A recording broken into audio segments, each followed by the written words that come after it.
Tibet was an independent nation with its own rich culture, language, and traditions before the Chinese occupation that started in 1949. In 1959, after many failed negotiations, the 14th Dalai Lama, who is the spiritual leader of Tibet, sought asylum in India. Since then, hundreds of thousands of Tibetans have either followed him by taking very dangerous Himalayan passages to India, Nepal, and Bhutan to begin new but uncertain lives as refugees, or have been born into exile. This situation is a very hard one for Tibetans.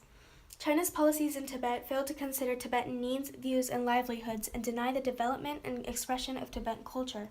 So within Tibet today, there are protests to fight for their rights. But the pursuit of religious and cultural freedom that are nonviolent routinely result Tibetans in imprisonment and torture. Yet, fleeing Tibet to escape oppression is also a difficult choice because it results in a deep sense of alienation and broken family bonds. The impact of this can be felt for generations.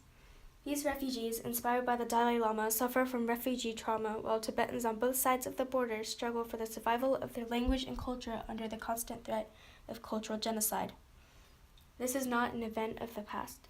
This is still relevant today. So I will share with you a website, Tibetan Stories.